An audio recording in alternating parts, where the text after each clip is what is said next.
In Indonesia, the family of the town chief is having a lovely party. Ningsi is serving drinks to her relatives, but her mood sours when she sees her boyfriend Rahman arrive. He follows her around the house, swearing he can explain why he's been ghosting her for days. Ningsi says that if he doesn't want to propose, then he shouldn't make promises, so Rahman explains he panicked and overthought things. He apologizes and gets ready to propose, but at that moment he gets a call from work.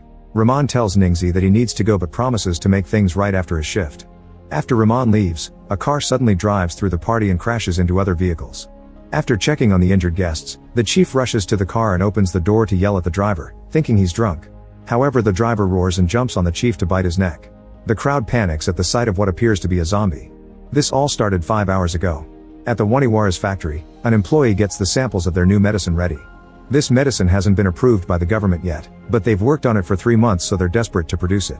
A sample is sent to their boss Sadamin and another one to his business partner, who lives in the city. Meanwhile, Sadamin's daughter Keens gets her son Raihan ready to visit his grandfather. Her husband Rudy notices she's in a bad mood and reminds her to be nice because they need to get this over with. It turns out that their marriage is on the rocks and they want a divorce, but first they want Sadamin to sign the paperwork to sell the factory since it isn't doing so well. Rudy thinks he deserves compensation since he's been running the business. With that money, they could go their separate ways. Keens is in a bad mood because visiting her father also means seeing his wife Karina, who used to be Keens' best friend. They grew together, but their relationship was ruined when Karina married Sadamin. At home, Sadamin drinks the new medicine sample. Karina mentions that since he's retiring, they should go on a trip and maybe even have a child of their own. When Keens' family arrives, Karina receives them warmly, but Keens stays cold and doesn't let Raihan be around her. Instead, Raihan goes to spend time with her uncle Bombong, who spends all his days playing video games and lives off his father's money. Bombong and Raihan start playing with toy guns around the house, so Rudy and Keens scold Bombong for still being immature at his age. After taking a shower, Sadamin looks at the mirror and is shocked to discover he looks much younger. He gets very excited because it means the new medicine worked. Sadamin rushes to find Karina in their bedroom and she's also very happy to see the results. With his newfound youth, Sadamin can get naughty with Karina again. Neither of them notices the strange wound on Sadamin's back. Moments later, Sadamin meets with his children and scolds Rudy for the video he made to promote the factory since it wasn't done in a traditional style. Everyone is shocked by how young he looks, so Sadamin decides to make his big announcement. He won't sell the factory after all. Bombong gets offended and storms out while Sadamin continues to explain. For many years their sales were stagnant, but now he finally has a product that may bring success back. He calls it the elixir and it's the cause of his youth. Karina isn't happy about this since Sadamin was supposed to retire and spend more time at home. Sadamin apologizes but still wants the elixir to be his priority. Keens informs her father that she and Rudy are getting a divorce because he cheated on her. She needs the money to start her own business and give Raihan a good life. However, Sadamin thinks the couple should stay together for the sake of the boy. Karina tries to defend her, but Keens coldly tells her not to do it. Keens then starts yelling at Sadamin for always doing what he wants without caring about their feelings, blaming him for Bombong's lack of maturity. She also thinks that Karina only married him for his money. While the women argue, Sadamin starts feeling sick, but he hides it from his family. He yells at everyone to make them stop and confirms that his decision is final. He won't sell the factory. Sadamin reminds them that he worked hard all his life while they lived off his efforts. Then he proceeds to destroy the contract sent by the competition. At that moment, Sadamin starts feeling sick again and the family finally notices a strange infection spreading on his neck. Suddenly he vomits a lot of blood and passes out. Rudy checks his chest and notices that Sadamin isn't breathing. While everyone panics and tries to get an ambulance or the servants, Sadamin wakes up in a zombified state. He roars and jumps on his servant party to bite his neck, making him collapse. Then Sadamin tackles his driver Aris and spits blood all over his face, causing him to swallow some. Bombong pulls his father away but Sadamin tries to bite him too, so Karina and Keens have to hold him back. In the struggle, Bombong accidentally shoots his gun and a long dart goes through Sadamin's head, killing him. While most of the family has a breakdown, Aris tries to run away. Rudy follows him and orders him to bring the police, but also to tell them it was all an accident. Aris drives away while hiding that he's feeling sick. Meanwhile, Bombong hides in the car because he feels guilty about killing his father, but Keens assures him it was an accident. The siblings comfort each other through their grief. In the house, the rest of the family is shocked to see that Party has become a zombie and his mouth is full of blood after attacking another servant. He now tackles Karina on the table and she has to kick him off. Then Party tries to attack Rudy and the maid pulls him away. This only ends with Party biting her arm and then her neck. Outside, Keens finds the servant that Party bit feeding on another employee. The zombie sees Keens and tries to attack her, but Bombong runs over the creature with the car to stop her. The body is split in two, yet the zombie still moves. While Party chases the rest of the family out of the house, the siblings go inside and find the place empty. Suddenly the zombified maid appears and chases after them, so the siblings run out of the house again and lock the door. Keens keeps trying to call Rudy but he won't pick up the phone. When they return to the car, they discover that half of the servant's body is gone. At that moment the upper half of the zombie appears and tries to attack them, so Bong kicks it down and the siblings get in the car to escape. All the zombified servants come running after them. Meanwhile Aris is driving to the police station but ends up transforming into a zombie too. This causes him to lose control of the car and crash into the party as seen in the beginning. After biting the chief, Aris runs around the party to attack all the terrified guests. Back to Karina's group, they find a truck by the road but it's sadly locked. They hear Party coming closer so they rush to hide. Party tries looking for them in the truck but doesn't see them, so he walks away. However, he comes back when he hears Rudy's phone ring. The family fights Party together as he keeps trying to bite whoever is closest. After lots of struggle, Karina finds a pitchfork in the truck and stabs Party in the shoulder with it. Suddenly it starts to rain and the water makes Party freeze, so the group takes the chance to run away. Rudy then finally picks up the phone and tells Keynes to meet them at the chief's house. Minutes later Karina's group arrives at the party only to discover that everyone has become zombies here too. They try to sneak around but Aris jumps on Karina's housekeeper to bite her. The screaming gets the attention of more zombies, so Rudy pulls Karina and Raihan into the house and locks all the doors. The other zombies end up feeding on the housekeeper too. Eventually the siblings also arrive at the party and see the massacre. Keynes calls Rudy and he explains that they're trapped inside. A desperate Keynes starts honking the horn but this gets the attention of the zombies, who immediately come after the car. Bong immediately drives away and the zombies chase them, so now they're loose on the streets and attacking any person they find on the way. Since the zombies are gone, Rudy, Karina, and Raihan leave the house and try to get in Sadamin's car, but the crash wrecked it too much to function. At that moment the zombified housekeeper sees them and starts chasing after them. Karina and Raihan hide inside the nearest house while Rudy stays out to defend his family. Karina hears Rudy's screams while fighting the housekeeper until he suddenly comes inside and closes the door. Rudy is covered in blood but he swears he's okay.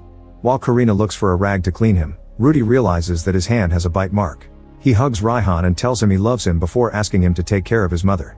When Karina returns to the room, she discovers that Rudy has become a zombie. He jumps on Karina and tries to bite her, but Raihan pulls him away and Rudy attacks the boy instead.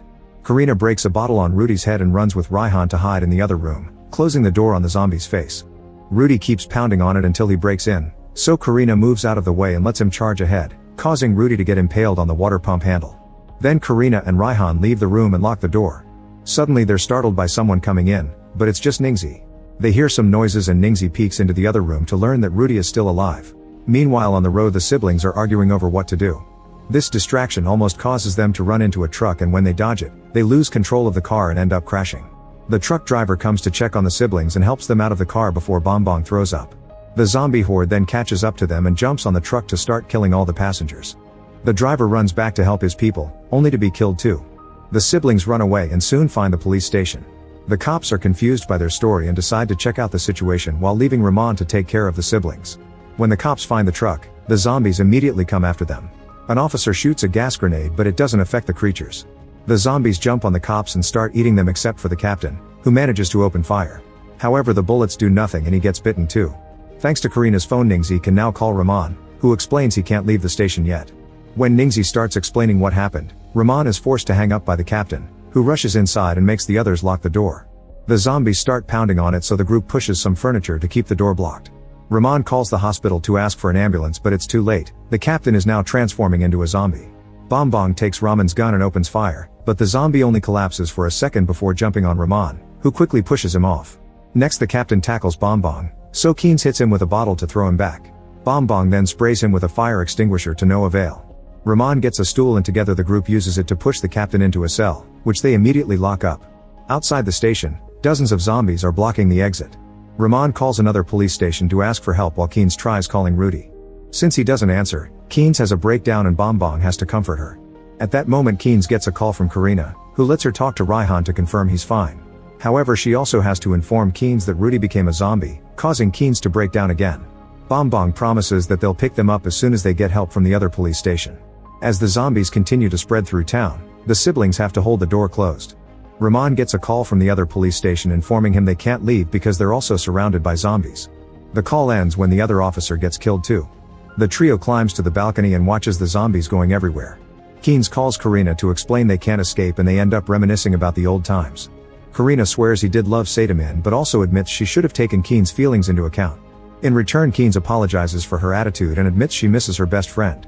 She also asks Karina to take care of Raihan if something happens to her. Near the police station, a loudspeaker starts playing a prayer. The zombies are attracted to the sound and run in that direction. Rahman remembers that the police confiscated some fireworks earlier, so he lights one up and throws it in the middle of a field. The noise immediately causes the zombies to run towards it, freeing the front door. Afterward, Rahman makes everyone put on protective gear and grab a gun. Before leaving, he calls Ningxi to assure her they're on their way. The zombies are back on the door, so the guys open it slightly to light another firework. However, they accidentally drop it on the floor and it explodes inside, getting the attention of even more zombies. Bom Bong and Rahman try again, and this time they manage to send a few fireworks flying, so the zombies run after them and clear the exit. The trio immediately leaves the station and tries to find a vehicle, only to find a few zombies on the street. Rahman opens fire and finally manages to kill a zombie, making him realize that they only die if they're shot in the head. Bom Bong also opens fire and together they kill the few zombies blocking the street. However, the noise gets the attention of the horde and they start coming back. The trio protects themselves with riot shields and shoots a few creatures down, but there are too many of them and soon they're trapped. When a flash of lightning strikes the sky, Rudy goes so crazy that he breaks the pump to free himself. He starts banging on the door and the noise gets the attention of the zombies outside, so now the women have to hold the front door closed. Unfortunately, the zombies break the windows and try to reach inside. At that moment, another flash of lightning strikes and the zombies on the street freeze for a few seconds, only to then attack the trio again. Suddenly it starts to rain and all the zombies back away, standing under the water in a daze. The three humans use the chance to escape. In the house, the rain causes the zombies to walk away from the windows. Karina looks outside and notices that the rain is keeping the zombies calm, so she decides they should leave. Luckily, Ningxi has a bike and the group gets on it at the same time that Rudy finally breaks down the door. The trio drives away and Rudy tries to chase them, but he freezes as soon as the rain touches him. Minutes later it stops raining and the zombies immediately surround Rahman and Bom Bong. Keynes tries to run away but she's tackled by a zombie, so she shoots him in the head to bring him down. More creatures are coming after her and she tries opening fire only to discover she's out of bullets. While the guys run back to the police station, Keynes reaches the truck and dodges a zombie that jumps out. She locks herself inside and tries to start the vehicle to no avail. At that moment, Karina's group arrives on the bike and Keynes honks the horn to tell them where she is. The trio wants to go away but the bike stops working and the zombies are coming for them. Suddenly fireworks start illuminating the sky and the horde follows the noise, so Keynes can finally leave the truck and reunite with her son. The sweet moment is interrupted by the zombie maid appearing on the road. Karina and Keynes push her back and Ningxi stabs her in the head with a knife. Since the fireworks are out now, the horde is coming back and the group rushes to hide inside the truck. After calling the guys to confirm they're still alive, the group finally manages to start the truck and runs over all the zombies on the road as they drive ahead. Unfortunately, the brakes aren't working and the truck crashes right into the police station. Rahman reunites with Ningxi but Bom Bong's leg is trapped under a fallen cabinet. Soon the zombies surround the station and climb over the debris to get in. Rahman and Bom Bong quickly open fire while Karina closes the truck door to trap a creature inside. A few zombies are killed but more and more keep coming. Bom Bong tells Karina to check the side door and she confirms it's clear because all the zombies are at the front. The group tries to rescue Bom Bong but the cabinet is stuck under the truck and they can't move it. Bom Bong asks them to leave without him. In the other room, Ningxi accidentally bumps into the cell and is bitten by the captain. Rahman pulls her away and furiously shoots the captain down. More zombies break in and he tries to shoot them, but they quickly surround him and bite him too. While the couple is slowly devoured, Rahman pulls out the ring and gives it to Ningxi, so they die holding hands. At the entrance, Keynes takes a gun and shoots more zombies as they get in, but she freezes when she sees Rudy. Bom Bong tries shooting him but he misses and runs out of bullets. Rudy tackles Keynes and Raihan tries to help his mother, however Karina drags the boy away. When Rudy goes after them, Bom Bong grabs his leg to make him fall and Keynes holds him down so Karina can shoot him in the head. Afterward, Bom Bong lights a firework to keep the zombies' attention on him while Keynes, Karina, and Raihan run away through the side door. Soon the entire horde breaks in and starts eating Bom Bong, who throws the firework at the truck. The spilled gas catches on fire and explodes, blowing up the entire building. The zombies burn down and the confiscated fireworks illuminate the sky. Karina's group makes it to the road and searches for a working vehicle. However, Keynes freezes when she notices she's been bitten. She hugs Raihan and cries as she tells him she can't come with them. Then she hugs Karina and asks her to take care of Raihan before taking her gun. At that moment, half of the horde appears on the street with flames on their backs, so Keynes lights a firework to get their attention while Karina and Raihan escape on a bike. Once the duo is far enough, Keynes walks to the middle of the field and self-deletes.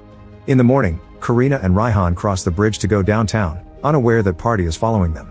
Meanwhile in the city, Sadamin's business partner receives the elixir sample and drinks it.